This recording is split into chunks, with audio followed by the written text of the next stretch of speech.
In eastern forested slopes of Mount Kenya, the country's tallest mountain and one of Africa's iconic peaks, a unique cultural identity has quietly thrived for generations. The Mwimbi and Muthambi trace their origins to early Bantu migrations, settling in what is known as Tharaka Nithi County. The two subgroups of larger Meru County hold unique histories and customs that define their place within Kenya's cultural mosaic. In a time where modernity threatens to blur the past, the Mwimbi and Muthambi, together with the Chuka and the Tharaka people, come together yearly not to celebrate but to remember.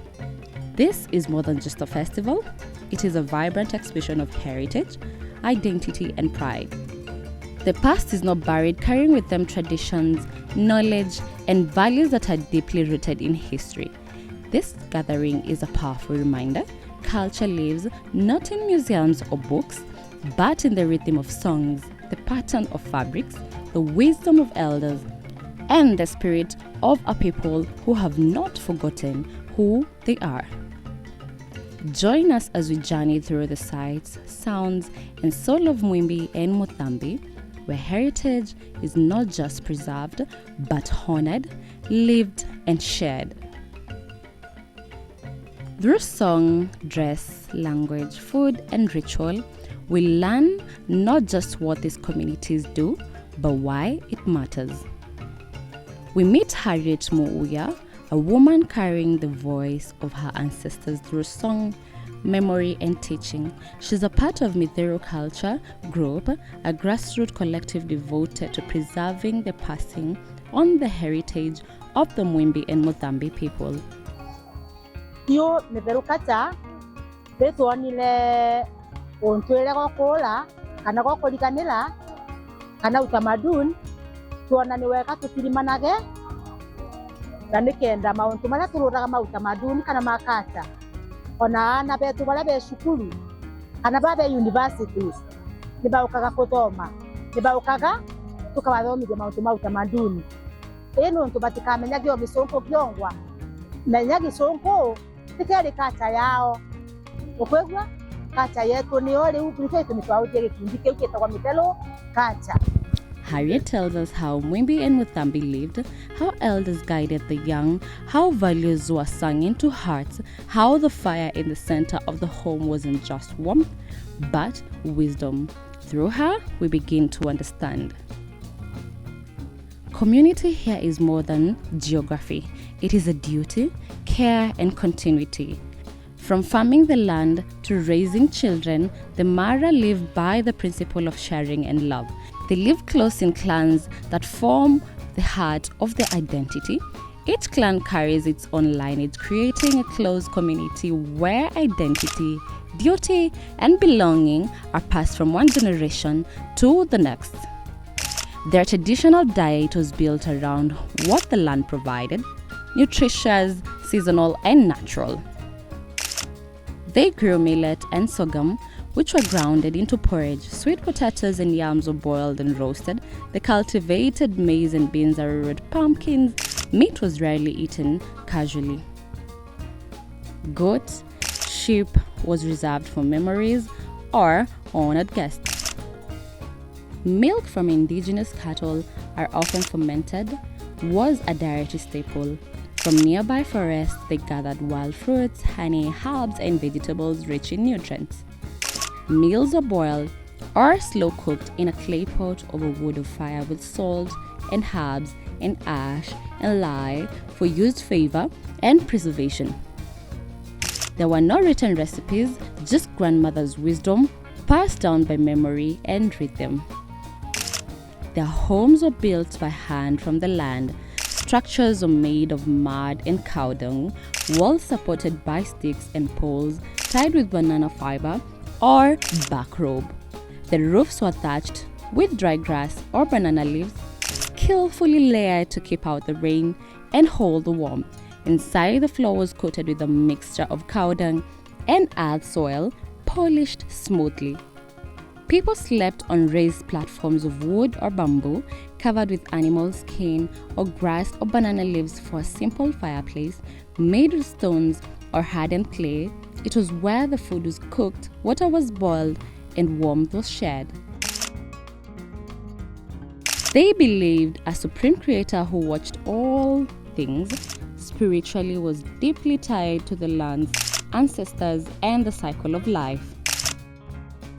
According to SALT, Society for Alternative Learning and Transformation, of a community-based organization working to preserve the culture, heritage, and ecological diversity of Tharaka Nithi County, Tharaka Nithi is a home to 33 sacred sites with spiritual respect to streams, rivers like Nithi, Maara, among others.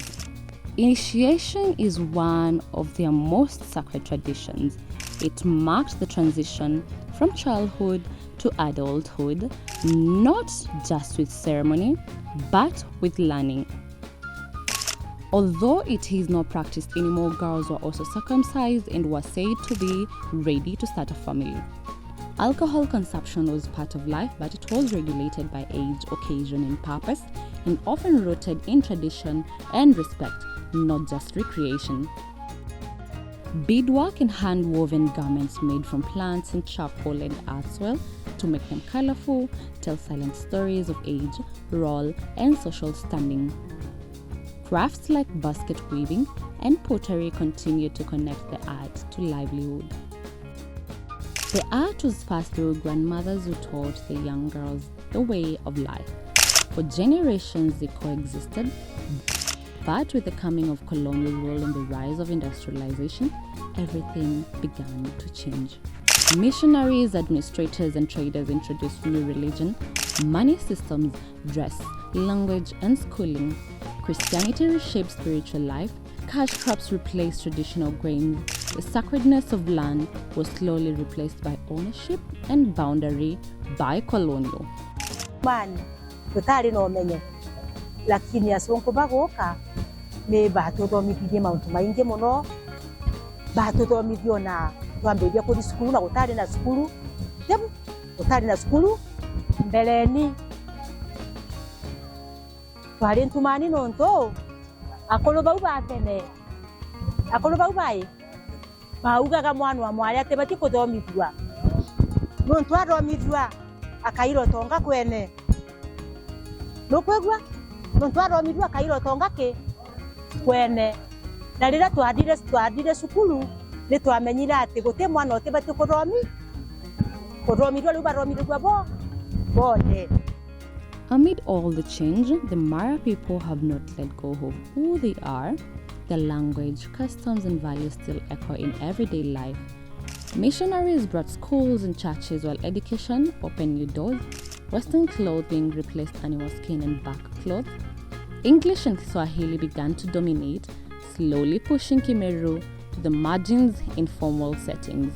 Millet and sorghum fields gave way to coffee and tea plantations meant for export and not communal survival. But not everything changed. Deep in the villages, clan identity matters. People know theirs and who they can and cannot marry.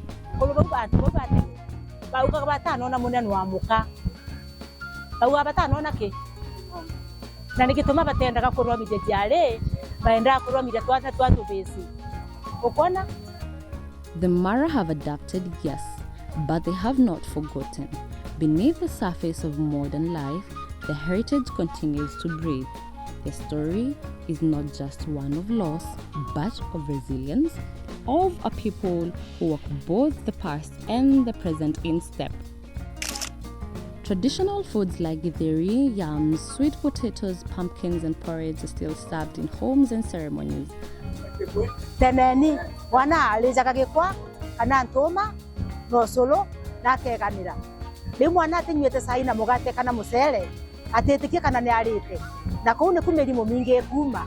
We also met Glory Kawera, a woman who continues a tradition passed down through generations, healing with the land. Using indigenous plants and ancestral knowledge, she creates herbal supplements that address the modern realities of life. Mimi nadili na mambo ya supplements, na ni supplements ambazo zinadili na organic food supplements kwa kulingana na lifestyle diseases, zina prevent na zinatibu magonjwa kama diabetes, magonjwa kama blood pressure, magonjwa kama arthritis, These are the best. Mgonjwa kama hata acid, hizo ndizo zinasaidika kuponya. In a world turning back to nature, Glory's work reminds us that the wisdom of our grandmothers still holds power, that the forest still whispers cure, that the tradition knowledge is not outdated, it is essential. But this is not just about medicine, it is about memory. It is about reclaiming the value in what was once dismissed. The world may change, seasons turn, roads are built, languages shift, and generations move forward, but some things still remain the same. The voice of ancestors in the wind, the warmth of fire in a shed home, the rhythm of footsteps in an initiation dance, the quiet strength of a people who remember who they are. In the heart of their tradition is not just memory, it is a guide, a whisper from yesterday that still shapes today, a song sung by the old and learned by the young. As long as the stories are told, as long as the songs are sung, the spirits will never fade.